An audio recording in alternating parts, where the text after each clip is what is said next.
Alhamdulillah, kita bersyukur kepada Allah Subhanahu Wa Taala kerana masih memberi kita kesempatan dan peluang untuk sama-sama kita menelusuri dan menghayati ayat-ayat Al-Quran daripada surah Al-Baqarah yang mana Nabi sallallahu alaihi wasallam bersabda, "Iqra'u surat Al-Baqarah."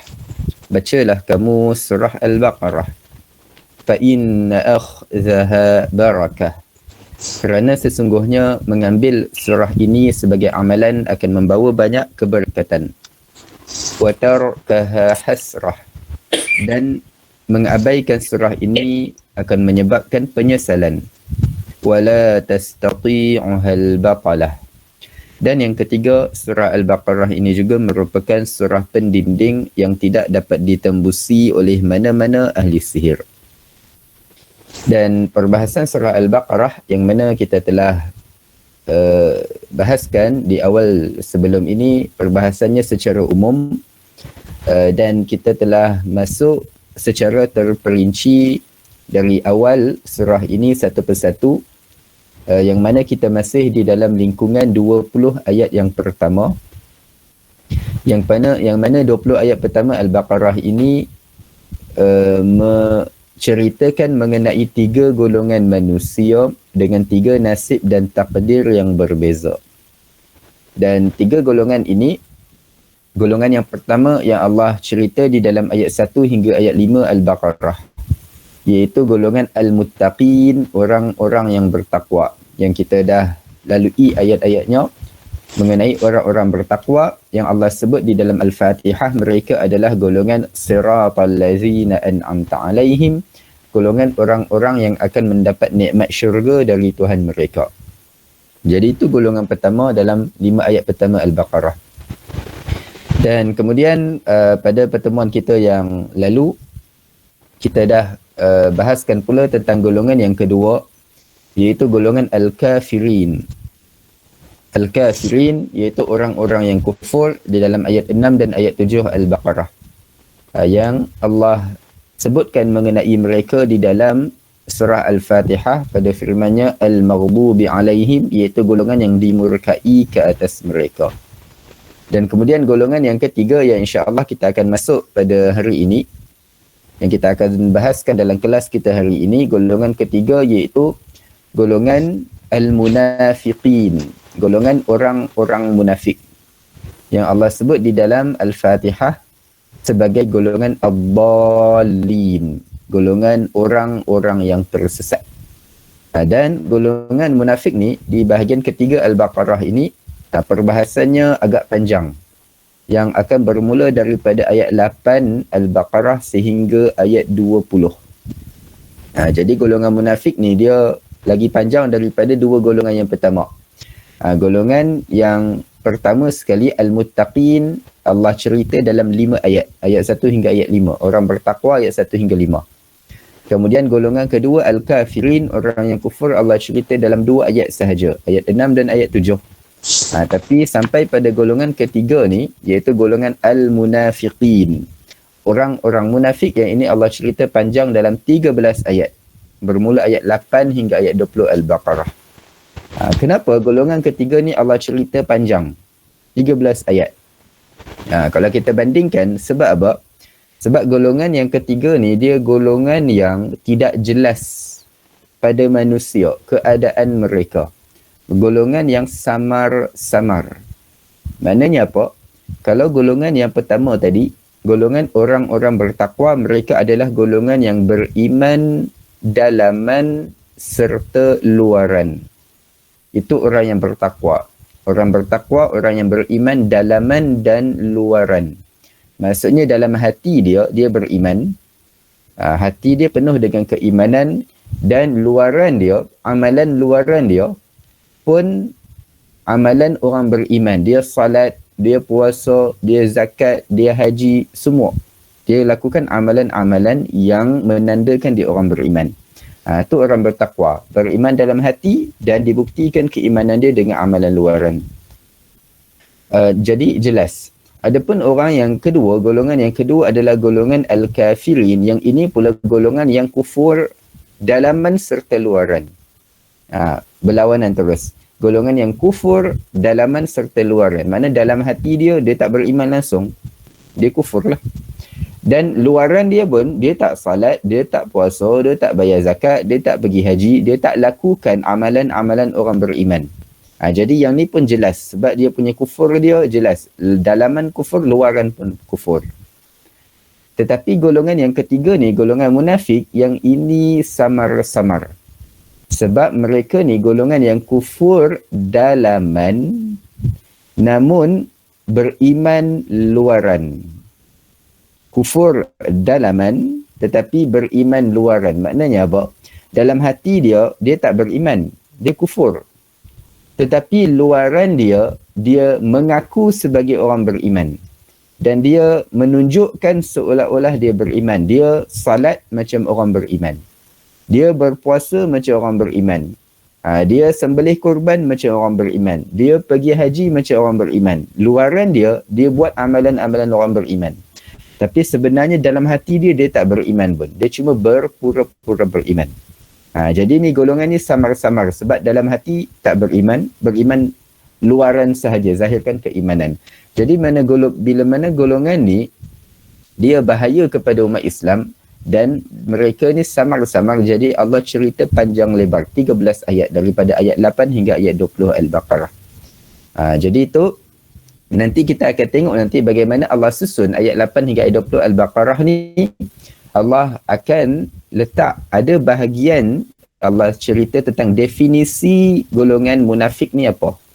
Kemudian Allah sebut beberapa ciri mereka, 4 atau 5 ciri orang munafik ni apa. Kemudian Allah akan sebut pula antaranya punca mereka jadi orang munafik apa. Dan Allah akan sebut juga balasan yang akan menimpa orang munafik apa.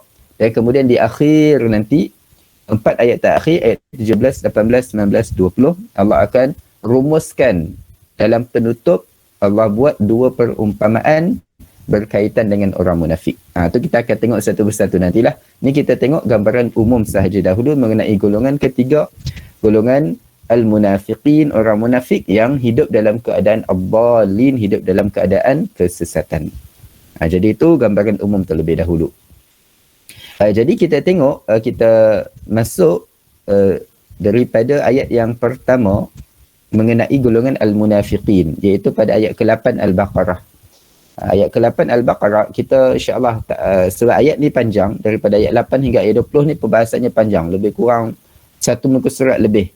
Jadi kita mungkin kalau kita bahagi kepada 2 sesi pun tidak mengapa. Sebab kalau kita laju-laju, terkejar-kejar, takut tak berapa nampak maksud sebenar ayat ni. Jadi kita masuk perlahan-lahan ayat 8 hingga ayat 20 ni, sedikit demi sedikit. Yang mana pada ayat 8 Al-Baqarah, permulaan cerita tentang orang munafik, Allah akan cerita tentang definisi. Ayat 8 ni Allah mulakan dengan ta'rifan atau definisi orang munafik. Apa bahasa Melayu? Ta'rifan tu bahasa Arab, definisi tu bahasa Inggeris kan? Tak apalah, kita pinjam dua-dua. Jadi mulai ayat 8 Al-Baqarah, Allah mulakan tentang ta'rifan atau definisi orang munafik pada firman-Nya, wa minan nasi man yaqulu amanna billahi wa bil yaumil akhir wa ma hum bimu'minin. Ni ta'rifan orang munafik ni apa? Kita baca ayat ni, kita akan jelas orang munafik ni orang yang macam mana sebenarnya. Allah berfirman, mafhumnya, dan di antara manusia itu ada yang ia berkata. Berkata maknanya dengan lidah. Dengan lidah. Bukan beriktiqad dengan hati. Berkata dengan lidah. Dia kata apa? Amanna billahi wa bil yaumil akhir. Dia berkata, kami telah beriman dengan Allah dan hari akhirat. Dia berkata dengan lidah. Dan berkata dengan lidah boleh jadi benar, boleh jadi tipu. Jadi kata-kata mereka ni, kami telah beriman dengan Allah dan hari akhirat, benar ke atau tipu? Allah kata lepas tu apa? Wa ma hum bimu'minin. Padahal mereka bukanlah orang yang beriman. Maknanya apa? Ni maksud kita tadi, beriman luaran tetapi kufur dalaman. Luaran tunjuk beriman tapi hatinya tak ada keimanan. Sebab Allah kata apa? Mereka kata peluaran. Mereka kata kami beriman. Tapi lepas tu Allah tak iktiraf iman mereka tu. Allah kata wama hum bimu'minin. Mereka bukanlah orang beriman, sebab iman sebenar duduk di mana? Di hati. Bila Allah kata mereka tidak beriman, maknanya hati mereka tidak ada keimanan. Cuma pengakuan sahaja, dan pengakuan itu adalah pengakuan yang dusta. Mereka tidak beriman sebenarnya. Jadi itu definisi orang munafik dalam ayat 8 Al-Baqarah ni. Cuma di sini kita perincikan sedikit. Dalam ayat ni, sebenarnya munafik ni dia boleh kita bahagikan kepada dua jenis orang munafik. Munafik ni dia ada dua jenis. Satu jenis orang munafik, dia orang munafik yang dia tahu dia munafik. Satu jenis orang munafik, orang yang dia tahu dia munafik. Kita kena tahu dua jenis ni, sebab kadang-kadang orang, dia, sebahagian orang Islam, dia sibuk memunafikkan orang lain. Dia tengok orang tu macam ni, dia kata dia ni munafik ni, dia bukan geng kita. Yang tu geng kita tak apa, dia orang beriman. Yang ni hari tu dia kritik kita, yang ni pun jenis munafik juga ni. Dia suka menunding jari pada orang lain sebagai munafik. Jadi kita kena tahu dua jenis orang munafik ni apa dia. Okay, yang pertama, jenis orang munafik yang paling basic, iaitu orang munafik yang dia tahu dia munafik. Dia sendiri tahu dia munafik. Maknanya dia tak beriman pun, tetapi dia mengaku sebagai orang beriman. Dia berpura-pura sebagai orang beriman sebab ada misi yang dia nak jalankan. Dia nak jadi spy ke, dia nak jadi mata-mata ke, dia nak mengintip tentang rahsia orang Islam ke. Dia orang kafir yang dia nak tahu rahsia orang Islam sekian-sekian, dia pergi mengintip dan dia mengaku sebagai orang beriman. Dia palsukan IC dia kat pengenalan dia. Orang ingatkan dia orang beriman, padahal dia berpura-pura sahaja, dan dia tahu dia bukan orang beriman. Habis misi dia, dia balik rumah, dia balik negeri dia, dia balik ke tempat dia, dan dia cabut semula pakaian orang beriman, dan dia hidup macam orang kafir macam biasa balik. Jadi itu satu jenis orang munafik tu yang biasa kita tahulah. Orang munafik yang dia berpura-pura dan dia pun tahu dia bukan orang beriman. Orang lain je yang tak tahu. Okey, itu satu jenis orang munafik. Satu jenis orang munafik yang juga bahaya sebenarnya, iaitu orang munafik yang dia tak sedar dia sebenarnya munafik. Sebab definisi orang munafik ni apa? Kita tak kata definisi orang munafik adalah dia berpura-pura. Tak, bukan semesti dia berpura-pura. Definisi orang munafik Allah sebut apa? Dia kata dia beriman, sebenarnya dia bukan orang beriman. Jadi ada orang yang dia kata dia beriman dan dia tahu yang dia bukan orang beriman. Tapi ada pula orang munafik yang dia kata dia beriman dan dia tak tahu pun dia orang munafik. Dia sangka dia memang orang beriman. Jadi jenis yang kedua ni juga bahaya. Kalau jenis pertama tadi, orang munafik yang dia tahu dia munafik, dia tahu dia tak beriman. Orang lain yang tak tahu dia tu munafik. Orang lain ingat dia beriman, orang lain tak tahu dia munafik. Dia tahu dia munafik. Tapi jenis yang satu lagi yang bahaya ni, dia munafik. Orang lain tak tahu dia munafik dan dia sendiri pun tak tahu dia munafik. Orang lain ingatkan dia beriman, dia pun ingatkan dia beriman padahal dia tak beriman. Ni bahaya kenapa? Sebab siapa-siapa orang Islam, dia boleh sangka dia beriman tetapi dia sebenarnya tak beriman dan dia tak perasan. Ni bahaya kepada kita. Kadang-kadang kita rasa aku ni Allah cerita pasal orang munafik ni. Ustaz, boleh bagi contoh lah Ustaz. Yang nombor 2. Ni kita akan kita bagi contoh. Kita tengok golongan yang kedua ni, golongan yang bila mana wujudnya golongan seperti ini. Ada wujud golongan yang dia munafik, dia sangka dia orang beriman tapi rupa-rupanya dia bukan orang munafik. Jadi bila mana benda ni, perkara ni wujud, maka bererti ada risiko siapa-siapa sahaja dari kita, dia rasa dia beriman tetapi dia tak perasan sebenarnya dia dah jadi orang munafik, dia bukan orang beriman. Risiko ni ada. Bila risiko ni ada, itu yang menyebabkan para sahabat Nabi SAW, mereka tidak sibuk memunafikkan orang lain. tetapi mereka sering memunafikkan diri sendiri. Apa makna memunafikkan diri sendiri? Kalau kita, zaman kita, orang selalu buat apa? Suka perhati orang lain. Oh, dia ni buat macam ni, dia ni munafik dah. Dia ni cakap macam ni, dia ni munafik dah. Zaman kita suka memunafikkan orang lain.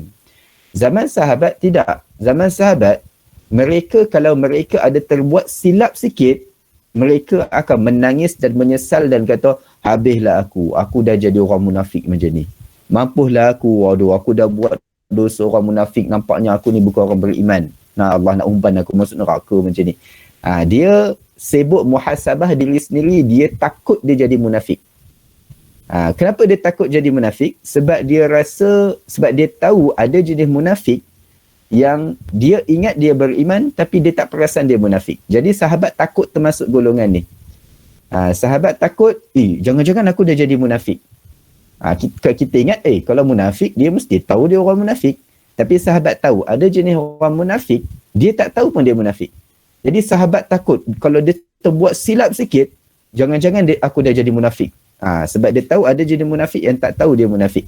Contoh, kalau kita tengok contoh, macam pada zaman Nabi lah, zaman Nabi SAW, ada seorang sahabat yang bernama Qais bin Thabit. Ada seorang sahabat Nabi yang bernama Qais bin Thabit. Dia ni jenis seorang yang lantang suara. Suara dia memang jenis orang yang cakap suara kuat. Dia cakap biasa pun, tapi suara dia memang tinggi. Memang jenis orang macam tu.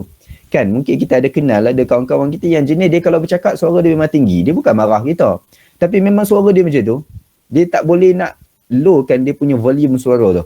Cakap pelan-pelan, awak dah makan ke? Tak boleh. Dia memang cakap suara tinggi, memang jenis macam tu. Kalau kita cakap dengan dia, kita ingat dia marah kita. Tak, dia bukan marah, dia memang cakap macam tu. Kalau dia marah, memang lagi teruk lah. Suara lagi tinggi lah. Jadi, sahabat ni, dia punya suara memang macam tu. Dia cakap biasa-biasa pun, suara dia akan tinggi. Automatik macam tu. Dan bila dia jumpa dengan Nabi pun, dia cakap dengan Nabi, orang lain akan rasa dia ni dah kenapa nak marah Nabi ke apa? Tak, suara dia memang tinggi. Dan dia sedar benda tu, tapi dia tak boleh nak kawal. Dah suara aku macam ni, dapat macam mana? Jadi, bila Allah Subhanahu Wa Taala turunkan surah Al-Hujurat. Surah Al-Hujurat yang mana Allah turunkan sebab ada seorang Arab Badawi ni, ada orang lain, Arab Badawi ni, dia nak jumpa Nabi. Tapi dia panggil Nabi dengan suara yang tinggi dan tidak beradab, dia panggil dengan nama je. Dia tak panggil, wahai Rasulullah. Dia panggil, wahai Muhammad. Keluar rumah kejap, aku nak jumpa kau ni. Dia cakap macam tu je. Orang Arab Badawi, macam kalau kita kata orang kampung lah. Dia tak ada guna kata-kata aluan ke, tak panggil dengan nama yang dihormati ke, dia panggil macam tu je. Dia pergi dekat rumah Nabi, kata, oi Muhammad, keluar kejap, aku nak jumpa kau, nak tanya sikit. Jadi dia panggil Nabi dengan nama sahaja dan dia panggil dengan suara yang tinggi. Dengan biadab. Lalu Allah Subhanahu Wa Taala turunkan surah Al-Hujurat. Surah Al-Hujurat yang mana Allah ajar adab kita dengan Nabi SAW, dan Allah sebut antaranya dekat surah Al-Hujurat tu Allah berfirman apa? Ya ayyuhallazina amanu la tarfa'u aswatakum fawqa sautin nabi. Wahai orang beriman, jangan kamu angkat suara kamu lebih tinggi dari suara Nabi. Wala tajharu lahu bil qawli, dan jangan kamu nyaringkan suara kamu terhadap Nabi. Kajahri ba'dikum, seperti mana kamu nyaringkan suara sesama kamu. An tahbata a'malukum wa antum la tash'urun. Yang mana perbuatan itu boleh menyebabkan amalan-amalan ibadah kamu gugur padahal kamu tidak sedar. Allah bagi tahu dekat situ supaya beradab dengan Nabi, sebab kalau tidak jaga adab dengan Nabi, puasa dia, amalan dia, salat dia, semua amalan dia boleh gugur dan dia tak sedar benda tu. Jadi bila turun ayat ni asalnya Allah turunkan nak tuju kepada siapa? Kepada orang Badawi tadi yang biadab dengan Nabi. Tetapi bila ayat ni turun, siapa yang ketakutan? Sahabat yang bernama Qais bin Thabit tadi. Dia yang ketakutan, dia rasa ayat ni nak tuju pada dia. Padahal ayat ni bukan nak tuju pada dia. Ayat ni nak tuju pada orang Badawi tadi. sahabat ni tadi yang memang suara dia memang nyaring macam tu, dia dengar ayat ni, dia ingat ayat tu nak kena pada dia, terus dia tak datang masjid, dia duduk rumah. Duduk rumah, menangis-nangis. Lalu Nabi sampai dah beberapa hari, Nabi tak nampak sahabat ni. Sahabat yang bernama Thabit bin Qais tadi. Nabi tak nampak dia. Lalu Nabi tanyalah orang lain. Nabi kata, mana pergi Thabit? Korang ada nampak dia tak? Lalu dia orang kata, kami pun dah lama tak nampak dia. Dia tak keluar rumah langsung. Lepas tu ada sahabat lain kata, tak apa Nabi, saya pergi rumah dia jap, saya pergi tanya khabar kot, dia sakit ke tak sihat ke, kuarantin ke apa benda. Jadi dia pergilah. Dia pergi tanya khabar. Bila dia pergi tanya khabar, dia dah tahu perkara sebenar, dia pun pergi datang balik jumpa Nabi, bagi tahu apa yang berlaku. Dia bagi tahu, dia kata kepada Nabi, dia kata sahabat ni dia sihat, dia tak sakit apa. Nabi tanya, Datuk kenapa dia tak datang macam biasa?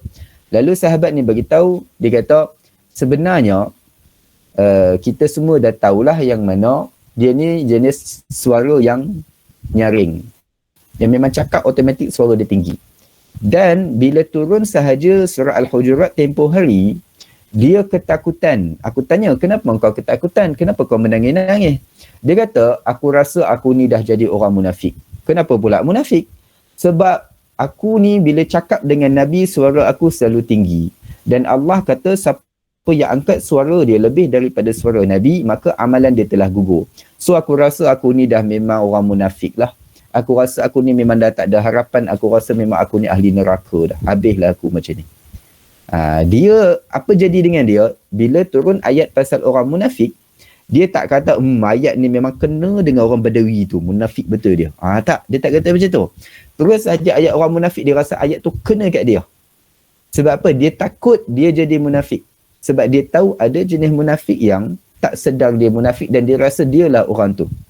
Padahal dia bukan orang munafik.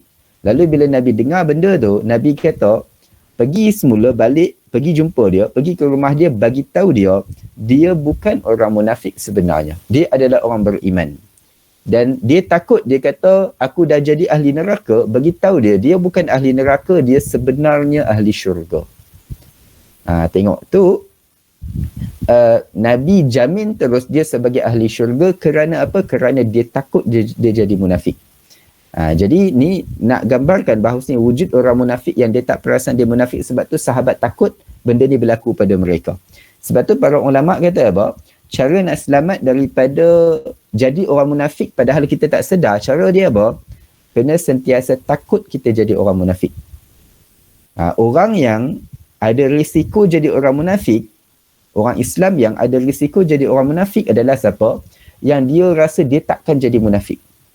Aku ni orang beriman ni, aku ni solat puasa, takkan aku munafik kot. Kalau nak kata munafik, Mamat yang seorang tu lah. Yang selalu kritik kita, yang selalu bantah kita, yang selalu cakap macam-macam pasal kita, yang tu munafik tu. Orang Islam yang dia selesa dan dia rasa aman, dia takkan jadi munafik. Yang tu ada risiko jadi orang munafik. Padahal dia tak sedar. Tapi orang yang boleh selamat daripada jadi munafik adalah orang apa? Orang yang sentiasa takut jadi munafik. Macam sahabat tadi. Apa sikit berlaku kesalahan dia buat, dia kata, habislah aku dah jadi munafik dah. Orang macam ni, dia selamat daripada munafik. Dan Nabi jamin dia sebagai orang ahli syurga. Tu sebagai satu contoh. Contoh satu lagi, kalau kita nak tengok satu contoh lagi, contoh yang berkaitan dengan sahabat yang memang semua orang tahu dia dijamin syurga. Seperti sahabat yang bernama Umar bin Al-Khattab, iaitu khalifah yang kedua. Yang ni semua orang tahu dah dia dijamin syurga. Yang mana Nabi kata dalam hadis, Abu Bakar di dalam syurga, Umar di dalam syurga, Uthman di dalam syurga, Ali di dalam syurga. Umar, ataupun sebelum kita cerita pasal Umar, kita kena tahu lagi tentang seorang sahabat sebelum tu, sebab ada kaitan dengan Umar nanti. Kita pernah dengar tak nama seorang sahabat yang bernama Huzaifah bin Al-Yaman? Pernah dengar tak nama sahabat ni? Huzaifah bin Al-Yaman. Sahabat ni, dia boleh kata famous jugalah. Huzaifah bin Al-Yaman, sahabat ni, ramai orang kita nama Huzaifah juga kan? Atau ada bagi anak lelaki nama Huzaifah. Ambil daripada nama sahabat ni. Sahabat ni, dia Nabi selalu kongsi dengan dia rahsia-rahsia yang Nabi tak kongsi dengan orang lain.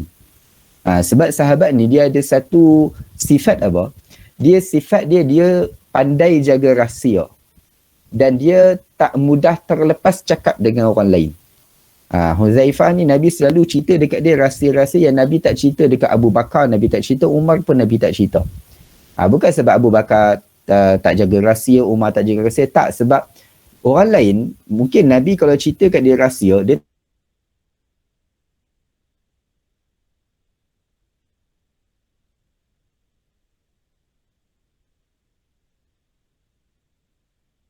pada Huzaifah sebab apa? Dia tak cerita kat orang lain dan dia tak mudah terlepas cakap. Dia jenis tak suka bercerita dengan orang lain. Kalau orang duk borak-borak pun dia tak ambil pot sangat, dia dengar je, dia tak suka bercakap sangat. Jadi bila orang tak jenis bercakap sangat, dia tak mudah terlepas cakap lah. Tak mudah bocor rahsia. Jadi apa-apa rahsia, Nabi selalu bercerita dengan Huzaifah bin Al-Yaman ni. Okey. Antara rahsia yang Nabi kongsi dengan Huzaifah, apa dia? Nabi bagi tahu pada dia senarai nama orang munafik. Sebab dekat Madinah kita tahu ada orang beriman dan ada orang kafir dan ada orang munafik. Jadi orang munafik ni orang lain tak tahu siapa yang munafik. Sebab semua orang mengaku sebagai orang beriman. Siapa munafik tak tahu. Tapi Nabi tahu sebab Nabi dapat wahyu. Allah bagi tahu pada Nabi siapa orang munafik, siapa yang bukan munafik. So Nabi kenal. Tapi Nabi tak cerita kat semua orang lah. Sebab nanti gaduh, nanti berlaku kekacauan. Jadi Nabi diam. Nabi tahu yang ni munafik. Nabi tahu yang ni beriman. Tapi Nabi tak cerita kat semua orang. Sebab nanti bergaduh. Jadi Nabi cuma cerita dekat seorang sahabat sahaja, iaitu Huzaifah. Yang mana Huzaifah ni Nabi cerita kat dia, Nabi beritahu orang ni munafik, orang ni bukan munafik. Jadi orang ni kau kena hati-hati dengan dia sebab dia munafik. Jadi rahsia ni Umar dia dapat tahu. Umar dia dapat tahu yang mana Nabi ada cerita dekat Huzaifah siapa orang munafik, siapa bukan orang munafik.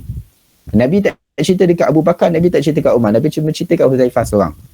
Bila Umar dapat tahu, dia pergi jumpa Huzaifah.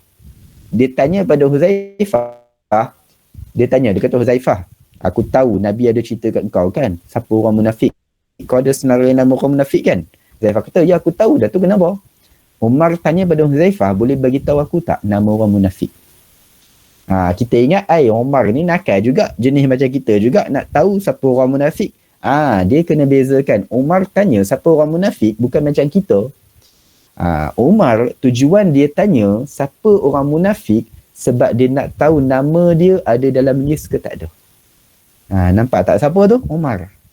Kalau kita lah, kita dapat tahu, kalau kita hidup zaman tu, kalau kita Huzaifah tahu siapa orang munafik, pergi tanya Huzaifah, cerita sikit siapa orang munafik, tapi yang confirm nama aku tak ada kan? Aku takkan nama aku ada dalam tu. Kita punya confirm nama kita takkan ada dalam orang munafik. Tapi Umar lain. Umar yang Nabi dah jamin syurga pun, dia tahu Huzaifah ada senarai orang munafik. Dia pergi jumpa Huzaifah semata-mata nak tahu nama dia ada dalam list ke tak ada. Padahal dia orang beriman. Tapi sebab dia tahu ada jenis orang munafik yang dia tak tahu dia munafik. Dia ingat dia beriman padahal dia munafik. Dia ingat dia akan masuk syurga padahal dia ahli neraka. Umar takut dia jadi macam tu. Padahal Umar dah dijamin syurga. Umar pergi jumpa Huzaifah, tanya, aku punya nama ada dalam tu ke tak ada? Kalau kita, nama aku, takkan nama aku ada dalam tu. Tu beza kita dengan Umar. Jadi, Umar dia pergi tanya Huzaifah. Dia kata, boleh bagi tahu aku tak nama senarai orang munafik? Lalu Huzaifah kata, aku tak boleh bagi tahu, ni rahsia Nabi. Tengok, Huzaifah dia punya berani jaga rahsia, dengan Umar pun dia tak bagi tahu. Lalu bila Umar merayu-rayu, bagi tahulah siapa nama orang munafik. Huzaifah tak nak bagi tahu. Last Umar kata apa? Okeylah. Kalau kau tak nak bagi tahu nama orang munafik siapa, aku minta tolong. Bagi tahu nama aku ada tak dalam senarai nama orang munafik. Tu yang Umar nak tahu sebenarnya. Lalu Huzaifah tengok kesian pada Umar. Dia kata, ni jenis takut diri sendiri ni, bukan sibuk pasal orang lain. Lalu Huzaifah kata, okeylah.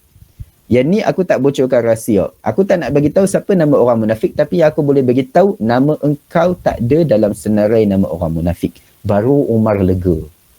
Bila dia tahu nama dia tak ada dalam list orang munafik yang Nabi bagi tahu pada Huzaifah. Tu yang kita kata tadi, kaedah yang ulama sebut apa? Orang yang sentiasa takut dia jadi munafik, orang itu yang akan terselamat daripada munafik. seperti Umar tadi, dia punya takut. Dia jadi munafik sampai dia pergi jumpa Huzaifah, tanya, nama aku ada tak dalam tu? Bila Huzaifah kata nama kau tak ada dalam tu, baru dia lega yang mana nama dia tak ada dalam senarai nama orang munafik. Jadi itu contoh bagaimana wujudnya golongan munafik yang dia tak sedar dia orang Islam dan dia ingat dia orang beriman sebab dia solat, dia puasa apa semua, tapi rupa-rupanya dia munafik, dia tak perasan. Sebab itu bila mana golongan diwujud, para sahabat semua takut. Sebab risiko masing-masing rasa, aku ni walaupun aku beriman, aku rasa aku beriman, tapi risiko aku masuk orang munafik tetap ada. Sebab ada wujudnya orang munafik yang dia tak perasan dia orang munafik. Sebab tu kita nak muhasabah diri kita bila Allah cerita pasal orang munafik, bukan kita baca ayat tentang orang munafik lalu kita label orang, kita kata yang tu jenis munafik, yang ni munafik, yang ni munafik, yang tak munafik kita seorang. Bukan begitu. Cara kita muhasabah adalah bila kita baca ayat Quran berkaitan orang munafik, kita tengok balik diri kita. Hari tu aku rasa aku ada bercakap bohong dengan anak aku kot. Aku cakap macam ni padahal tak macam ni. Jangan-jangan aku dah jadi munafik. Kadang-kadang orang tu bila anak kita bohong, kita cakap, adik bohong, adik nak jadi munafik ke? Kita takutkan anak kita. Tapi bila kita bohong dekat dia, kita rasa tak ada apa, aku ni bohong budak kecil aja, apa salahnya? Kita rasa tak ada apa pun. Tapi sahabat berbeza. Kalau dia tertipu, dia tercakap bohong sikit, dia terlewat janji sikit, dia apa semua, dia terbuat sikit amalan orang munafik, dia rasa habis dah, dia memang munafik, dia rasa dia ahli neraka, dia orang menangis-nangis dekat rumah apa semua.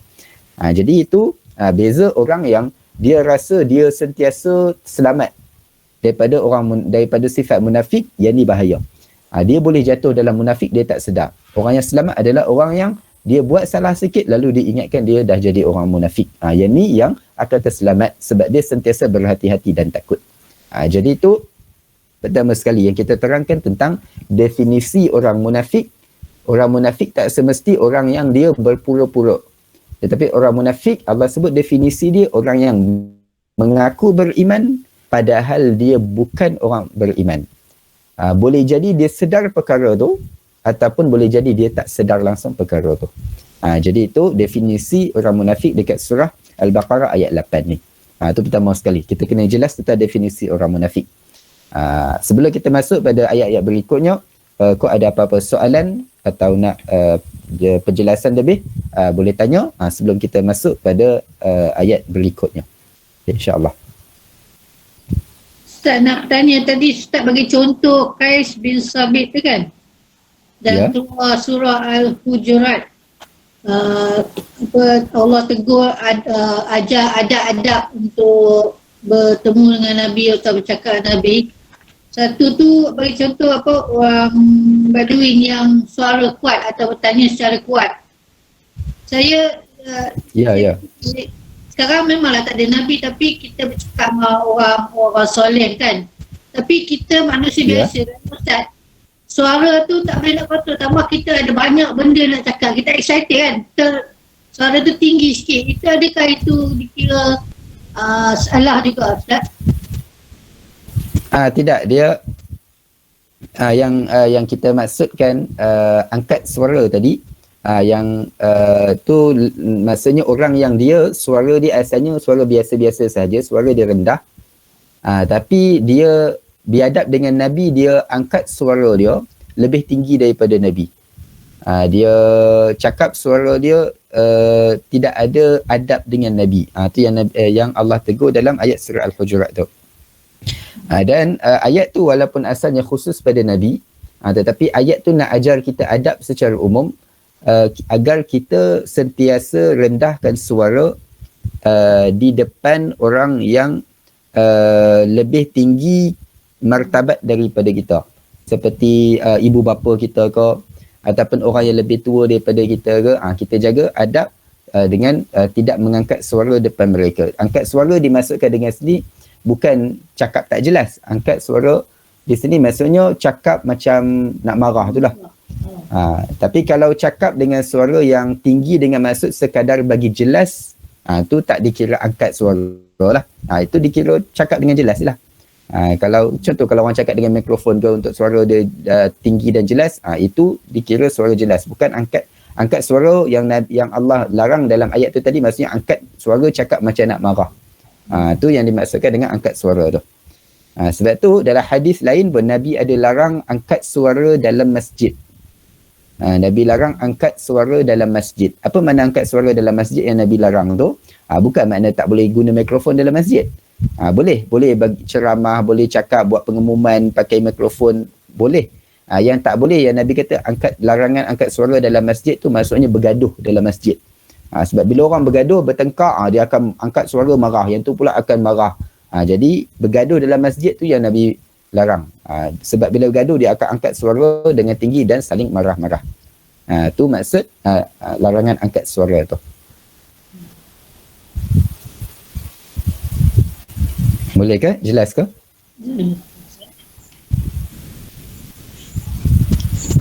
Jadi ada apa-apa soalan lagi? Ada, kalau tak ada Ustaz teruskan saja. Okey, baik. Jadi kita boleh teruskan sambung. Jadi itu pertama pada ayat 8 Al-Baqarah tentang definisi orang munafik. Kemudian masuk pada ayat 9.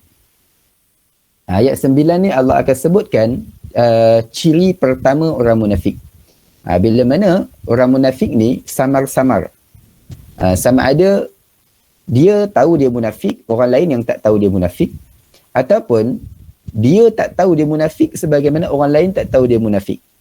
Orang munafik ni samar-samar. Sama ada orang lain yang sama-sama tak nampak dia ni munafik ke bukan. Ataupun dia sendiri pun sama-sama. Dia pun tak perasan yang dia sebenarnya munafik. Jadi Allah beri beberapa tanda untuk setiap orang muhasabah.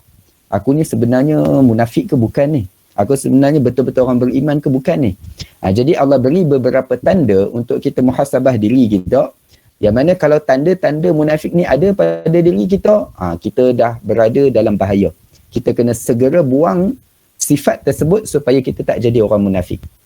Dan kalau kita muhasabah, kita cek satu persatu sifat ni nanti, lalu kita tengok satu sifat munafik pun tak ada pada diri kita, kita ucap Alhamdulillah kerana Allah lindungi kita daripada jadi orang munafik.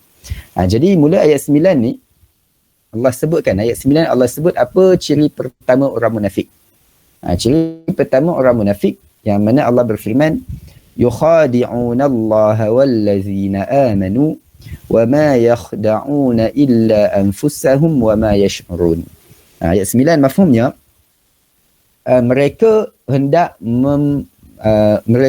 memperdayakan Allah dan orang-orang beriman padahal mereka hanya memperdaya dirinya sendiri sedang mereka tidak menyedarinya. Nampak tak ada guys? Allah kata wa ma yash'urun. Mereka tidak menyedari.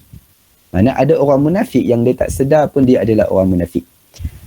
Di sini Allah sebut ciri pertama orang beriman, ciri pertama orang beriman pula terbalik. Ciri pertama orang munafik adalah orang yang suka menipu orang lain. Sebelum kita tengok lebih umum, kita tengok konteks ayat ni dulu. Ayat ni asalnya ditujukan kepada orang munafik yang dekat mula-mula definisi ayat 8 tadi Allah kata apa? Orang munafik adalah orang yang mengaku sebagai orang beriman padahal dia bukan orang beriman. Okey, bila dia mengaku orang beriman padahal dia bukan orang beriman, ini maksudnya apa? Maksudnya dia menipu. Dia cakap bohong lah. Dia kata dia beriman padahal dia bukan orang beriman. Jadi Allah kata yukhadi'un Allah wallazina amanu. Mereka ni bila kata beriman padahal tak beriman pun mereka cuba nak menipu Allah dan orang beriman. Tapi Allah kata apa? Wa ma yakhda'una illa anfusahum. Padahal mereka tidaklah menipu melainkan diri mereka sendiri. Sebab apa menipu diri sendiri? Sebab dia mengaku beriman padahal bila dia mengaku sebagai orang beriman, sama ada dia nak kata pada orang lain, korang ni bukan orang beriman, akulah orang beriman, akulah ahli syurga yang Allah dah jamin, aku memang takkan masuk neraka. Dia nak tipu orang lain sebab dia nak perlekehkan orang lain. Padahal sebenarnya bila dia mengaku beriman dan dia rasa dia ahli syurga, Allah kata apa? Dia sebenarnya menipu diri dia sendiri. Dia rasa dia dah ahli syurga padahal dia tak dijamin syurga pun. Dia tipu diri dia sendiri sebenarnya. Tapi kenapa dia tipu diri sendiri? Wa ma yash'urun. Sebab dia tak sedar pun perkara tu. Dia sangka dia dah ahli syurga, dia sangka dia orang beriman, padahal dia sebenarnya ada risiko masuk neraka dan dia sebenarnya dah jadi orang munafik. Tapi apa masalahnya? Wama yash'urun, dia tidak perasan. Dia tak sedar perkara tu. Jadi Allah sebut ciri pertama orang munafik yang paling bahaya, yang tunjuk, yang jadi penanda aras adakah dia orang munafik adalah orang yang suka bercakap bohong. Sebab tu hatta dalam hadis pun Nabi bagi tahu antara ciri pertama orang munafik adalah apa? Nabi kata, "Iza haddatsa kazaba." Apabila dia bercakap, dia suka berdusta. Kita tengok di sini, ada tak orang Islam yang mengaku beriman yang suka bercakap bohong? Ada ke tak ada? Ada. Jadi ini sebenarnya hatta bercakap bohong ni, dia sebenarnya dosa kecil ke dosa besar cakap bohong ni? Bercakap dusta ni dosa besar. Tapi pada masyarakat kita, pada orang kita, cakap bohong ni benda kecil ke benda besar? Alah, aku cakap bohong, aku bukan bunuh orang, aku bukan makan rasuah, aku bukan main judi, aku bukan buat itu, buat ini, aku tipu dia je. Hatta kadang-kadang dalam kita pun ada istilah kita panggil bohong sunat dan sebagainya. Alah, bohong sunat, apa salahnya? Padahal bohong ni Allah letak ciri nombor 1 orang munafik. Sebab tu kalau orang yang dia benar-benar takut boleh jadi orang munafik, dia akan berhati-hati dengan sifat bercakap bohong ni. Sebab ni ciri pertama orang munafik. Orang yang benar-benar takut jadi orang munafik, dia akan berhati-hati daripada bercakap bohong. Jadi itu ciri pertama orang munafik. Bercakap bohong boleh menyebabkan orang itu jatuh dalam munafik dalam keadaan dia tidak sedar. Dan dia bercakap pasal cakap bohong ni dia panjang cerita lah. Tapi sebelum kita detailkan lagi, kok ada apa-apa soalan yang berkaitan dengan ciri pertama orang munafik yang Allah sebut di sini, iaitu bercakap bohong atau bercakap dusta. Ada apa-apa soalan dulu? Ya, ada berkenaan dengan cakap bohong. Rasanya banyaklah Ustaz cakap bohong. Sebab tu kita kata kita baca ayat-ayat Quran ni bukan untuk kita tunding jari pada orang, tapi untuk kita muhasabah diri kita. Kita tengok benda basic simple macam ni, cakap bohong pun Allah letak dalam Quran. Sifat nombor 1 orang munafik pula tu. Jadi bila kita baca dan kita tadabbur, tujuannya untuk kita muhasabah diri kita. Yang mana kita rasa selama ni cakap bohong ni benda kecil aja, padahal sebenarnya benda besar dan dosa yang sangat bahaya yang boleh buat orang tu jadi munafik dalam keadaan dia tak perasan. Sebab tu tujuan kita tadabbur ayat Quran. Masya-Allah. Kadang kita rasa bukan besar sangat pembohongan tu. Contoh, tidaklah pada kawan-kawan, pada keluarga sendiri, anak sendiri. Contohnya macam kalau kita awak sekarang dekat mana? Kita on the way. Jadi maknanya on the way tu ada kalanya on the way bohong rasanya Ustaz. Yelah, kadang-kadang orang kita ada janji dengan kawan tu, tiba-tiba kita terlewat bangun je tu. Kita dekat atas tilam lagi, baru dengar loceng. Lepas tu kawan mesej, cakap kau kat mana? Kita cakap on the way. Padahal on the bed, bukan on the way. Atas tilam lagi, bukan atas jalan. Jadi tu pun kadang-kadang itulah benda yang dia kalau kita orang tu sekali-sekala dia terlepas cakap bohong macam tu, dia dalam keadaan terpaksa takut satgi dia cakap, dia terlewat bangun, kawan tu marah dia, merajuk dengan dia, sekali-sekala tu mungkin tak apalah kita kata. Tapi kalau benda tu dah jadi macam kebiasaan, setiap kali terlewat janji, setiap kali tak jumpa tu, aku jam lah, kereta banyak, padahal orang cuti tak ada kereta apa pun, aku dah on the way sikit lagi nak sampai, padahal sejam lagi nak sampai. Setiap kali apa-apa cakap bohong, rasa macam bohong ni tak ada apa lah, dah macam adat kebiasaan. Itu yang sangat-sangat bahaya. Kalau berlaku sekali dua dalam kehidupan, itu mungkin benda-benda yang kita kata terpaksa lah. Sebab bila kita kata cakap bohong ni, dia ciri nombor 1 orang munafik, maknanya ciri yang sangat-sangat bahaya. Tapi bukan bererti bukan munafik orang beriman ni jenis yang tak pernah bohong sekalipun dalam hidup. Bukan bererti macam tu. Kadang-kadang dalam keadaan darurat, terpaksa, tak boleh elak, mungkin terpaksa bagi alasan yang lain ke, ataupun yang berlapik ke, ataupun terpaksa tipu sedikit dalam situasi-situasi tertentu. Tapi bukan jadi adat kebiasaan. InsyaAllah Ustaz. Assalamualaikum Ustaz. Ya, Ustaz, Waalaikumsalam. kalau kita dah rasa berbohong tu, kita kena solat taubat ke Ustaz? Dia apa dosa pun tak kira lah, berbohong ke apa, dia mesti dia bertaubat lah. Dia bertaubat tak kira dengan cara apa pun. Taubat ni ada macam-macam, sama ada dengan istighfar, dan dia kalau dosa dengan Tuhan, dia memadai sekurang-kurangnya di istighfar. Dan kalau dia solat taubat, itu lebih baik lah. Tapi kalau dosa dengan manusia, dia bohong kawan tu, dia berdosa dengan manusia, istighfar dengan solat taubat tak cukup. Dia kena minta maaf dengan kawan yang dia tipu tu. Dia kena tambah satu lagi, selain daripada istighfar atau solat taubat, dia kena minta maaf dengan orang tu. Allah, risau juga Ustaz sebab dalam Al-Quran yang menyatakan bahawa ciri-ciri orang munafik ini ialah berbohong, ya, suka menipu, ya, itu ciri yang pertama sekali. Ya, Masya-Allah. Mudah-mudahan kita semua akan, ya, kalau dah tahu sebegini, kita cubalah, walaupun hakikatnya bercakap benar itu payah, susah, tapi terpaksa juga dilakukan, ya Ustaz. Ya, betul. Bercakap benar tu. Sebab tu Teruskan Ustaz.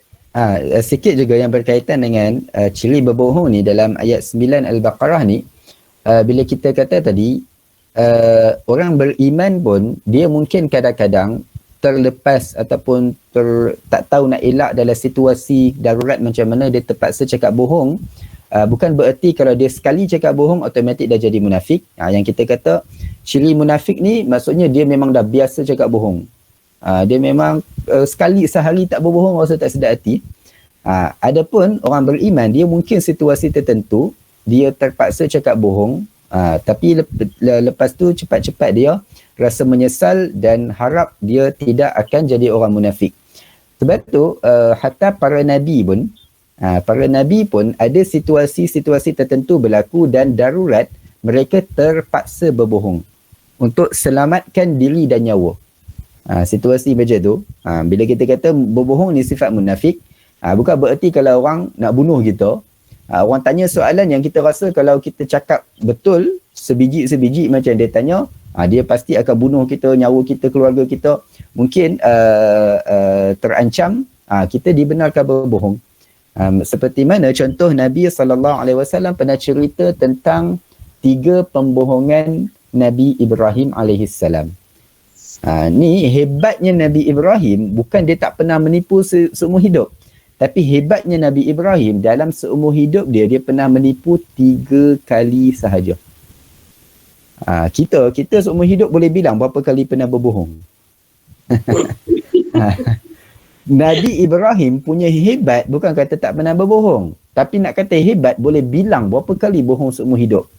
Seumur hidup berapa puluh tahun, bukan kata puluh tahun, tak tahu, orang dulu hidup lagi lama. Sepanjang hidup dia pernah berbohong 3 kali sahaja. Dan 3 kali itu pun bohong bukan sebab saja-saja nak tipu. 3 kali itu pun sebab nak selamatkan diri dan nak selamatkan agama. Bukan sebab takut kena potong gaji ke, takut bos marah ke apa, tak. Tapi sebab nak selamatkan diri dan selamatkan keluarga dan agama. Nabi bagi tahu 3 pembohongan Nabi Ibrahim ni, hadis yang panjang lah sebenarnya. Tapi kita ringkaskan di sini, cerita sikit. Nabi bagi tahu pembohongan pertama Nabi Ibrahim adalah ketika mana dia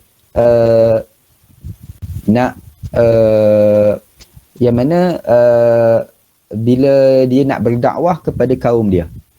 Dia nak berdakwah kepada kaum dia. Kita tahu kaum Nabi Ibrahim, yang mana kaum Namrud, mereka sembah berhala. Lalu Nabi Ibrahim nak ajak mereka tinggalkan sembahan berhala dan nak ajak mereka masuk agama Islam. Lalu Nabi Ibrahim fikir macam mana nak bagi diorang ni tinggalkan berhala. Nabi Ibrahim cakap macam-macam, nasihat macam-macam, diorang tak terima. Diorang kata dah kita ikut adat nenek moyang kita, diorang sembah berhala, kita sembah berhala lah. Takkan nak lawan tradisi kot. Lalu Nabi Ibrahim nak bagi mereka ni fikir betul-betul. Nak bagi diorang ni nampak bahawasanya berhala tu batu aja. Berhala tu tak boleh buat apa, tak ada kuasa nak buat apa. Berhala tu nak selamatkan diri sendiri pun, kalau ada orang datang nak pecahkan berhala, berhala tak boleh selamatkan diri. Apalagi nak selamatkan orang lain. Jadi kenapa nak sembah berhala sebagai Tuhan? Lalu Nabi Ibrahim buat apa? Nabi Ibrahim duduk dekat tempat dekat ni lah, kat kampung dia tu. Sampailah dia tunggu satu saat yang sesuai. Ketika mana kaum dia nak raihkan satu perayaan, nak rayakan satu perayaan. Jadi diorang bila nak rayakan satu perayaan tu, diorang akan keluar daripada kawasan kampung ke satu tempat, diorang raihkan, diorang buat pesta apa semua. Jadi bila tiba perayaan tu, diorang kata, jom kita pergi buat perayaan. Tiba-tiba Nabi Ibrahim tak nak ikut. Nabi Ibrahim duduk dekat rumah dia tak keluar. Lalu mereka kata, Nabi Ibrahim, diorang tak panggil Nabi lah, dia panggil Ibrahim je lah. Dia kata, Ibrahim, jomlah kita keluar, jom kita rayakan sama-sama. Lalu Nabi Ibrahim kata apa? Ni Allah rakamkan dalam Quran. Allah kata apa? Nabi Ibrahim kata, inni saqim. Dia kata, aku tak boleh ikut lah, aku sakit hari ni, aku tak sihat. Korang pergilah. Nabi Ibrahim sebenarnya dia sihat aja. Tapi dia bagi alasan, aku sakit sebab apa? Dia tak nak join perayaan mereka. Sebab perayaan mereka, perayaan kufur. Tengok Nabi Ibrahim, dia terpaksa bagi alasan aku tak sihat. Sebab kalau dia saja-saja tak nak ikut, dia orang tengok, dia ni sihat aja tapi tak nak ikut perayaan. Jangan-jangan dia dah keluar daripada agama kita. Bahaya. Jadi Nabi Ibrahim, dia sanggup bagi alasan, aku tak sihat sebab tak nak ikut perayaan kufur mereka. Tapi kadang-kadang kita sebagai orang Islam, dia tak kisah pun. Bila perayaan orang Hindu, dia pergi pakai baju orang Hindu, pergi join. Perayaan orang Buddha, pergi pakai baju orang Buddha, pergi join. Perayaan semua agama dia pakai, dia pergi join sekali. Padahal Nabi Ibrahim sampai sanggup berbohong untuk selamatkan agama dia, takut dia termasuk dalam kekufuran sebab merayakan perayaan kaum lain yang agama lain. Jadi tu tujuan Nabi Ibrahim cakap aku tak sihat sebab apa? Sebab dia nak, sebab apa dia berbohong? Sebab dia tak nak join orang lain punya, agama lain punya perayaan. Sebab itu bertentangan dengan akidah umat Islam. Jadi itu pembohongan Nabi Ibrahim yang pertama. Bila dia kata aku tak sihat. Sebab semata-mata tak nak ikut perayaan agama lain. Okay, itu yang pertama. Pembohongan yang kedua, dalam lebih kurang situasi yang sama juga, bila diorang semua dah pergi keluar daripada kawasan tempat tinggal mereka, pergi rayakan perayaan tu, Nabi Ibrahim pergi buat apa? Dia sihat aja. So dia buat apa? Tak ada aktiviti. Ni semua orang dah keluar, aku nak kawan borak-borak pun tak ada, semua dah keluar, tinggal dia seorang. Jadi dia buat apa? Nabi Ibrahim pergi ke kuil mereka, pergi ke tempat berhala-berhala. Nabi Ibrahim buat apa? Kita tahu cerita tu kan. Nabi Ibrahim ambil kapak dan dia hancurkan satu persatu berhala tu. Bila dia hancurkan satu persatu berhala tu, dia tinggalkan berhala yang paling besar sekali. Ketua segala berhala kat situ. Dia sangkut kapak tu dekat tengkuk berhala tu. Lepas tu dia balik rumah. Dia dah balik rumah, dia buat sakit balik lah. Dia tunjuk tak sihat apa semua. Lepas tu bila kaum dia semua dah selesai perayaan, balik semula ke rumah, diorang terkejut. Diorang tengok semua berhala dah dihancurkan kecuali berhala yang paling besar. Dan kapak tersebut tergantung dekat tengkuk berhala tu. Jadi bila diorang nampak aja semua berhala dah hancur, yang pertama sekali diorang terfikir, boleh buat benda ni siapa? Yang kata ni mesti orang yang kata tak sihat, yang tak join perayaan kita tadi, yang duduk rumah seorang-seorang. Siapa dia? Dia orang kata ni mesti Ibrahim punya perbuatan ni. Jadi dia tangkap Nabi Ibrahim. Bila dia orang tangkap Nabi Ibrahim, dia orang bawa menghadap berhala. Bawa menghadap berhala yang paling besar, yang mana berhala lain semua dah hancur. Dia orang tanya pada Ibrahim. Dia kata, "A'anta fa'alta hadza bi alihatina ya Ibrahim?" Dia orang kata, "Ibrahim, ni semua kerja kau ni? Kau punya kerja pergi hancurkan semua berhala ke?" Nabi Ibrahim jawab apa? Kalau dia nak berkata benar, dia akan kata, "Ya, aku yang buat semua ni." Tapi tak, dia bohong. Dia kata apa? Qala bal fa'alahu kabiruhum hadza. Nabi Ibrahim nak bagi dia orang berfikir supaya sel-sel otak dia orang berhubung semula. Nabi Ibrahim berbohong atas tujuan nak berdakwah pada mereka. Nabi Ibrahim kata apa? Bukan aku yang buat, tapi berhala yang paling besar ni yang pergi buat. Dia yang pergi hancurkan semua berhala-berhala ni. Kalau korang tak percaya, korang tanyalah berhala-berhala yang dah kena pukul ni, tanya siapa yang buat sebenarnya. Jadi Nabi Ibrahim cakap benar ke cakap tipu tu? Dia cakap tipu. Tapi tujuan dia apa? Dia nak bagi mereka semua berfikir. Kalau dia orang boleh berfikir, Nabi Ibrahim cakap apa? Aku tak buat, berhala paling besar ni yang buat. Dia orang akan kata, macam mana berhala boleh buat? Berhala tak boleh bergerak. Nabi Ibrahim kata, tahu pun berhala dia bergerak pun tak boleh. Dan tu korang pergi sembah dia buat apa? Tengok berhala, Nabi Ibrahim nak bagi tahu berhala paling besar ni, dia paling kuat dekat sini kan. Masa aku pukul berhala-berhala yang lain ni, yang berhala paling besar ni buat apa? Dia tengok aja. Pasal apa dia tak pergi tolong berhala yang lain yang kena pukul ni? Nabi Ibrahim berbohong tujuan nak bagi dia orang berfikir balik yang mana berhala ni tak layak jadi Tuhan. Dan kemudian Nabi Ibrahim bila kata apa? Kalau korang tak percaya, tanyalah berhala yang lain ni siapa buat? Aku buat ke berhala yang paling besar ni buat? Mereka akan kata, macam mana kita nak tanya berhala? Berhala ni tak boleh mendengar pun. Nabi Ibrahim kata, tahu pun berhala tak boleh mendengar. Dah tu korang pergi minta doa pada dia. Buat apa? Korang tahu berhala ni tak boleh dengar. Dah tu korang selalu berdoa, minta hajat pada berhala. Tahu berhala tu pekak tak boleh dengar. Dah tu korang pergi doa pada dia. Buat apa? Jadi Nabi Ibrahim berbohong di situ atas tujuan untuk dakwah dan bagi mereka gunakan semula akal fikiran yang mana mereka tak gunakan selama ni. Mereka selama ni hanya ikut tradisi nenek moyang semata-mata. Jadi itu pembohongan yang kedua Nabi Ibrahim. Pembohongan yang ketiga pula, pembohongan yang ketiga ataupun yang terakhir dekat sini, kita tahu kisah dia sebenarnya tiga-tiga pembohongan ni ikut turutan tadilah. Ikut perjalanan hidup Nabi Ibrahim. Kita tahu bila Nabi Ibrahim dah ditangkap oleh kaum dia tak terima juga alasan dia. Dia orang tetap tak nak beriman, tak nak masuk Islam. Daripada ramai-ramai kaum Nabi Ibrahim tu, hanya ada seorang sahaja yang ikut Nabi Ibrahim beriman. Iaitu Nabi Lut. Nabi Lut dia pun daripada kalangan kaum Nabi Ibrahim juga. Dia sezaman dengan Nabi Ibrahim dan dia boleh kata sepupu Nabi Ibrahim atau anak saudara Nabi Ibrahim. Ulama sejarah ada khilaf lah. Nabi Lut ni dia sepupu Nabi Ibrahim ke atau anak saudara Nabi Ibrahim. Tapi apapun dia kaum Nabi Ibrahim dan dia ada silaturahim dengan Nabi Ibrahim. Jadi daripada ramai-ramai kaum Nabi Ibrahim hanya Nabi Lut seorang yang ikut Nabi Ibrahim keluar daripada perkampungan itu dan berhijrah ke jalan Allah dan selamatkan diri bersama agama Islam.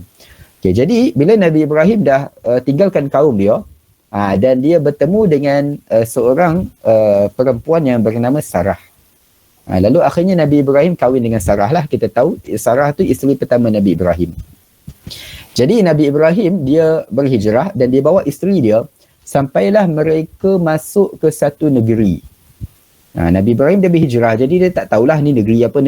Dia masuk aja. Dia masuk satu negeri, dia tak perasan negeri tu diperintah oleh seorang raja yang zalim. Dan sangat sukakan perempuan yang cantik.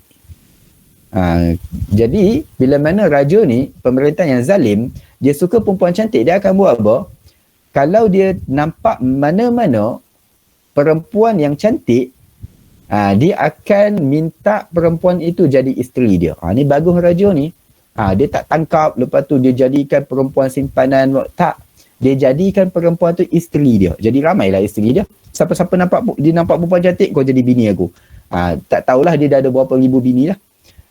Tapi masalahnya, kalau dia nampak perempuan cantik, lepas tu dia nak jadikan perempuan tu isteri dia, tiba-tiba perempuan tu cakap, maaf saya dah ada suami. Saya dah berkahwin dah. Raja tu akan buat apa? Dia akan panggil suami tu. Dia tanya, betul ke kau ni suami dia? Kalau orang tu mengaku, ya aku suami dia, habislah. Dia akan panggil suami tu kata, kau betul suami dia? Betul. So dia akan bunuh orang tu. Dia bunuh suami tu. So perempuan tu dah tak ada suami. Jadi dia kata, okey sekarang awak dah tak ada suami, saya akan jadi suami awak. Tu raja tu zalim dan sukakan perempuan cantik. Jadi Nabi Ibrahim dia masuk ke negeri tu. Bila masuk negeri tu dengan isteri dia, dia tak tahu keadaan macam mana. Ada raja yang zalim. Bila dia masuk, tiba-tiba pengawal-pengawal raja yang berkeliaran dekat jalanan apa semua perasan. Dia orang nampak ada orang luar masuk dan membawa seorang wanita yang cantik. Jadi dia orang pergi report kat raja. Mungkin dapat komisen apa-apa lah. Kalau dia pergi report, dapatlah upah ke apa-apa. Jadi dia orang pergi beritahu. Dia kata, raja, tadi ada orang luar dia masuk. Tak tahulah siapa dia. Tapi dia ada bawa seorang perempuan yang cantik, tak tahulah bini dia ke adik dia ke kakak ke siapa-siapa kot. Dia bagi tahu raja. Lalu raja kata, okey, bawa mereka berdua menghadap aku nak jumpa, aku nak tengok perempuan tu. Lalu bila mereka berdua menghadap, Nabi Ibrahim baru tahu, oh, kat negeri ni ada raja yang sekian-sekian perangai dia. Lalu bila mereka menghadap raja tengok, terus raja berkenan dan jatuh hati pada Sarah. Lalu raja nak kahwin dengan Sarah lah. Lalu raja tanya pada Nabi Ibrahim. Raja kata, kau ni suami dia ke? Nabi Ibrahim tahu dah kalau aku mengaku aku suami dia, memang aku kena pancung ni. Lepas tu bini aku kena ambil. Lalu raja tu bila tanya pada Nabi Ibrahim, kau ni suami dia ke? Nabi Ibrahim kata, ini, dan raja tu tanya, ini isteri engkau ke? Dia tak tanya engkau suami, dia tanya, ini isteri engkau ke? Tu yang lafaz dalam hadis tu. Raja tu tanya, ni isteri engkau ke? Lalu Nabi Ibrahim cakap apa? Nabi Ibrahim kata, ini adalah saudara perempuan aku. Maknanya dia nak kata ni adik perempuan dia lah. Jadi bila dia kata, tak kata ni isteri aku, dia kata ini saudara perempuan aku, so raja tak bunuh dia lah. Jadi raja kata, okey, tak apa. Sebab kau bukan suami dia, aku tak bunuh kau lah. So kira perempuan ni bujang lah. Okey, kau pergi tunggu kat luar jap. Jadi dia suruh Nabi Ibrahim tunggu kat luar. So dia bersendirian dengan Sarah dekat dalam bilik tu. Dia dengan Sarah je ada. Nabi Ibrahim kena keluar, pengawal-pengawal semua kena keluar. Lalu Nabi Ibrahim dia bila dia kena keluar, dia tak tahu nak buat apa, dia berdoa kepada Allah. Sepanjang dia duduk kat luar tu, dia salat dan dia berdoa kepada Allah agar selamatkan isteri dia daripada tangan jahat raja tu.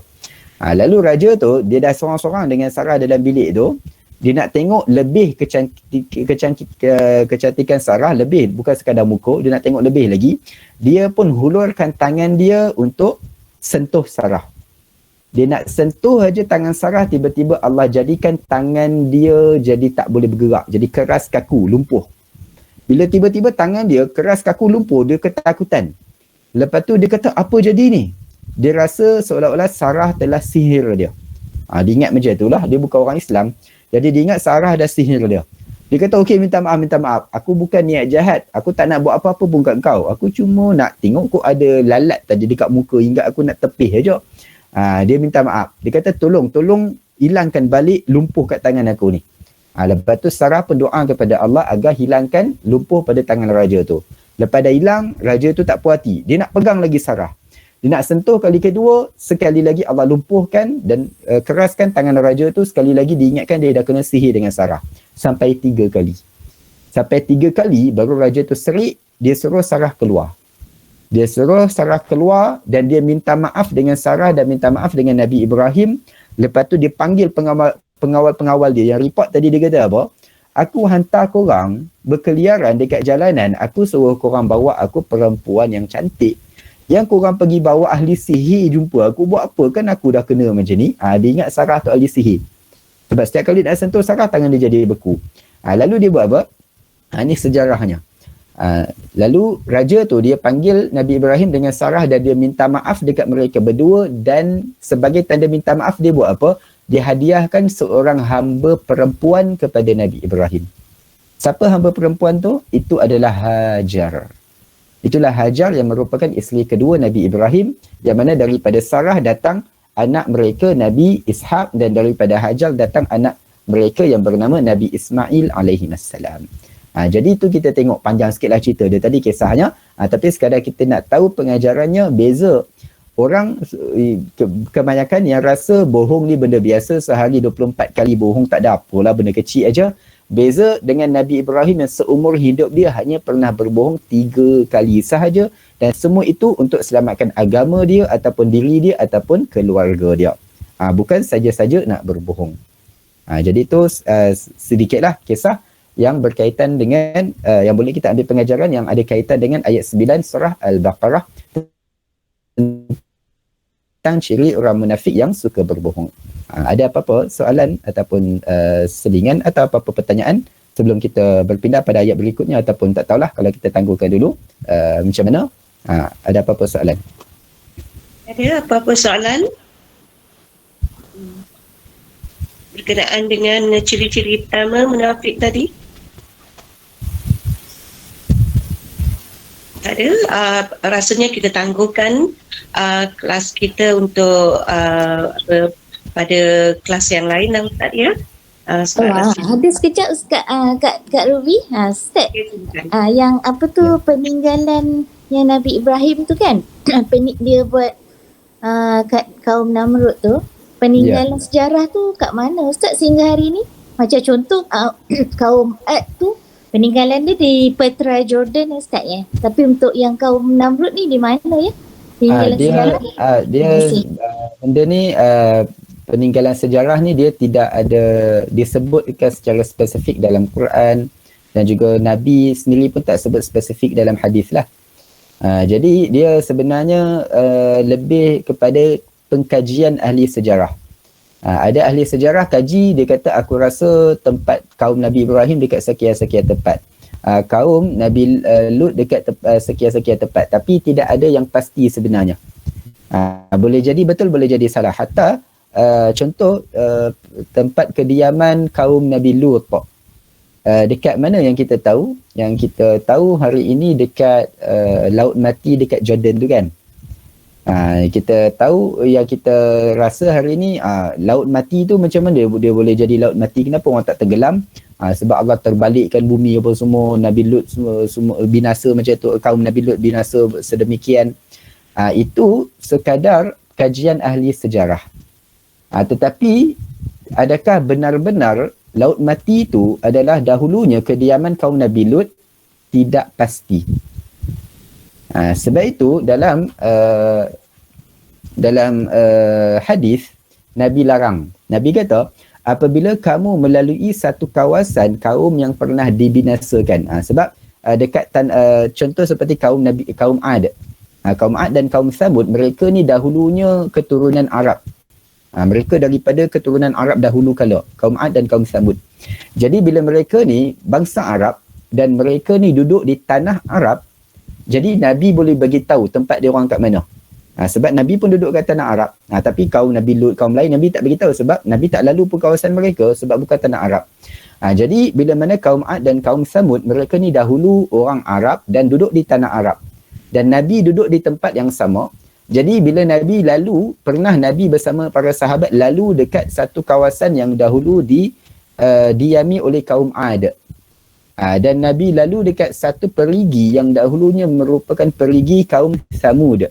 Lalu bila Nabi lalu kat kawasan tu dengan sahabat, Nabi kata lalu cepat-cepat, laju-laju, jangan singgah. Dan jangan minum pun air daripada telaga kaum Samud tu sebab ini kawasan orang yang diseksa. Takut kalau kita duduk lama-lama kat sini, Allah turunkan seksa pada kita pula, turun azab pada kita. Jadi Nabi punya ajaran apa? Nabi kata apa? Kalau lalu dekat mana-mana kawasan kaum yang diturunkan azab, jangan singgah kat situ. Kalau singgah sebab sakit perut ke apa, secepat mungkin lepas tu jalan cepat, bertolak. Jangan duduk lama-lama. Jadi, kalau kita tengok dekat Laut Mati tu, ramai tak orang Islam yang singgah dan berenang dekat situ? Ramai. Dia termasuk kan? dalam package kan Ustaz? Kalau package nanti melawat ke Jordan, macam mana? Memang mestilah, memang mesti masuk package. Kita tengok kenapa tak ada ulama yang bagi fatwa yang kata haram singgah dekat Laut Mati tu. Kita pun pelik, dalam hadis kan Nabi kata jangan singgah kat tempat kaum yang diseksa azab, yang diturunkan azab. Tapi kenapa bila ramai saja orang bukan Islam, orang Islam pun sama juga, ramai yang pergi singgah dekat Laut Mati tu, kenapa tak ada ulama keluarkan fatwa haram singgah kat Laut Mati? Sebab apa? Sebab tidak ada kepastian pun yang Laut Mati itu adalah kawasan azab diturunkan kepada kaum Nabi Lut. Jadi bila mana Laut Mati itu dikatakan itulah kawasan diturunkan azab kepada kaum Nabi Lut, tapi tidak ada bukti yang pasti. Boleh jadi bukan Laut Mati, boleh jadi tempat lain. Jadi bila mana tidak ada bukti yang pasti Laut Mati itu adalah kawasan azab Nabi Lut, kaum Nabi Lut, maka tidak diharamkan untuk singgah dekat Laut Mati tu. Tapi jadi kalau boleh boleh sekadar untuk lawatan Ustaz. Ya betul. Lagi satu Ustaz, macam di satu piramid tu, kita boleh ke ziarah Ustaz? Kata sebab Firaun kan just untuk lawatan macam kita ziarah kan, tengok masa bercuti ke, macam mana pendapat Ustaz? Dia ziarah piramid tu boleh sebab sebab Allah seksa siapa? Yang Allah turunkan azab kepada Fir'aun. Dan piramid tu dia ada sejak zaman sebelum Fir'aun lagi. Sebelum Fir'aun tu ada banyak lah. Sebelum Fir'aun yang Allah cerita dalam Quran tu, dah ada raja-raja sebelum dia yang bina piramid, dan ada raja-raja selepas dia bina piramid, dan zaman dia pun ada bina piramid. Tapi Allah bukan murka piramid tu. Sebab kita tahu sebelum Fir'aun, sebelum Fir'aun yang Allah di zaman Nabi Musa tu, ada raja lain, Fir'aun lain, hatta pada zaman Nabi Yusuf. Kita tahu Nabi Yusuf pun duduk di mana? Duduk di Mesir. Sebab bila Nabi Yusuf masuk ke Mesir dan dia pelawa keluarga dia semua duduk di Mesir, itu sebab Bani Israel boleh ada dekat Mesir. Zaman tu lagi orang piramid dah ada dah. Jadi sampai ke zaman Fir'aun pun ada piramid lagi, selepas zaman Fir'aun pun ada piramid lagi. Dan Fir'aun Allah tenggelamkan dia bukan dekat piramid, Allah tenggelamkan dia dekat mana? Dekat Laut Merah. Jadi nak pergi ke piramid tidak ada masalah. Tapi yang jadi masalah dia sebab orang sekarang dah jumpa mayat Fir'aun kan. Orang dah jumpa mayat Fir'aun, pun orang pergi melawat Fir'aun lagi kan. Orang pergi melawat Fir'aun. Dah pernah pergi belum? Tak pernah pergi. Tak pernah pergi. Yang dekat museum Ustaz dekat museum tu kan. Dekat TV je lah ya. Ya orang sanggup beratur panjang kan. Beratur panjang, ingatkah ada jual air minuman viral apa benda. Rupanya nak tengok mayat Fir'aun je. Jadi orang beratur tak apalah nak tengok sebab Allah kata kami selamatkan badan engkau. Allah sebut dalam Quran dalam surah Yunus, kami selamatkan badan engkau sebagai pengajaran untuk orang-orang terkemudian. Jadi nak tengok mayat Fir'aun tu tak ada jadi masalah. Masalahnya ada orang Islam hari ni, dia pergi melawat mayat Fir'aun tu, lepas tu dia pergi doakan untuk Fir'aun pula. Dekat situ siap buat tahlil lagi untuk Fir'aun. Sebab dia kata apa? Kita ni tak kiralah agama apa pun, semua agama mengajak kepada kebaikan. Kita jangan laknat siapa-siapa, kita jangan marah siapa-siapa. Siapa yang dah mati kita doakan semoga Allah ampunkan dia. Masalahnya Fir'aun ni dia mati dalam kekufuran dan Allah tak terima dia punya taubat. Waktu akhir-akhir dia nak mati, dia nak tenggelam, dia kata aku nak bertaubat, Allah tak terima pun taubat dia. Maknanya dia dijamin neraka. Tiba-tiba ada orang Islam datang pergi melawat Fir'aun, pergi baca doa pula untuk Fir'aun. Ada satu gambar itu tersebar, orang tu dia pergi melawat Fir'aun, dia pergi bacakan doa dekat depan mayat Fir'aun tu. Jadi tu salah lah. Tapi nak pergi melawat piramid apa semua, tu tak ada jadi masalah. Dibolehkan, diharuskan. Okey. Terima kasih Ustaz. Sama. Jadi macam pergi Petra kat Jordan tu tak apalah Ustaz ni, sekadar untuk lawatan tu. Dia lawatan taubat, kan. Ya betul. Okey, terima kasih. Sama. Okey, saya rasa kita tamatkan kuliah kita pada hari ini ya. Jadi mohon maaf, terima kasih kepada Ustaz kerana dapat menyampaikan kepada kita ayat ke-9 surah Al-Baqarah, iaitu ciri-ciri orang munafik ya. Jadi sebelum kita tamatkan kelas, Cik Ruby mohon Ustaz untuk mendoakan agar kita istiqamah mempelajari, meneruskan apa yang kita sedang pelajari sekarang, dan doakan sesiapa yang sakit bolehlah beritahu Ustaz supaya dapat Ustaz mendoakan. Silakan Ustaz. أعوذ بالله من الشيطان الرجيم بسم الله الرحمن الرحيم الحمد لله رب العالمين وأصلي وأسلم على من بعث رحمة للعالمين وعلى آله وصحبه أجمعين اللهم أصلح لنا ديننا الذي هو عصمة أمرنا وأصلح لنا دنيانا التي فيها معاشنا وأصلح لنا آخرتنا التي فيها معادنا واجعل الحياة زيادة لنا في كل خير واجعل الموت راحة لنا من كل شر اللهم ارحمنا بالقرآن واجعله لنا إماما ونورا وهدى ورحمة اللهم ذكرنا منه ما نسينا وعلمنا منه ما جهلنا وارزقنا تلاوته آناء الليل وأطراف النهار واجعله لنا حجة يا رب العالمين Walhamdulillahi rabbil alamin.